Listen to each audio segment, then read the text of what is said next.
Tinukman ka na sa silot, mga higala, kung ikaw dili mo to sa anak sa Diyos, nga mao si Kristo Jesus, mga higala igsoon.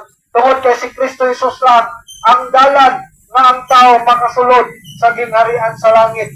The Bible says in John 14:6, Jesus said unto him, I am the way, the truth, and the life. No man cometh unto the Father but by me. Mahigala si Jesus mingon, ako mo ang dalan, ang kamatuoran ug ang kinabuhi.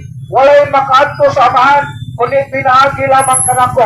So pinaagi lang ni Kristo Jesus, mga higala, nga ang tao makasulod sa gingharian sa langit. Ano man, mga higala, tungod kay si Kristo Jesus lang ang Diyos nga nagsakripisyo ngadto sa krus sa Kalbaryo. Ug dito iyang giula ang iyang dugo sa krus sa Kalbaryo aron sa pagbayad sa atong mga sala, aron sa pagpasaylo sa atong mga sala, aron sa paghugas sa atong mga sala, ug aron sa pagtubos sa atong mga sala. Namatay siya, gilubong, ug nabanaw sa tulo ka adlaw, mga higala. Mao kana ang maayong balita sa kaluwasan diha ni Kristo Jesus. The gospel of salvation in Jesus Christ. So believe on the Lord Jesus Christ, and thou shalt be saved, mga higala. Because Jesus Christ is sinners, mga higala. Si Kristo Jesus, puluwas, mga higala, isuod sa mga sala.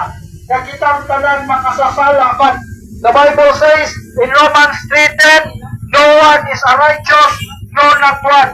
Walay tao nga matarong, wala bisan usa. Ganong nagsulti man, mga higala, ang Biblia nga walay tao nga matarong, wala bisan usa.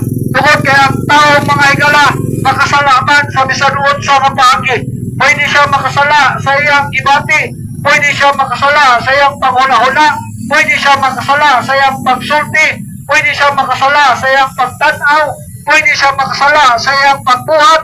So sa bisan unsa nga paagi, mga higala, ang tao makasala gayon.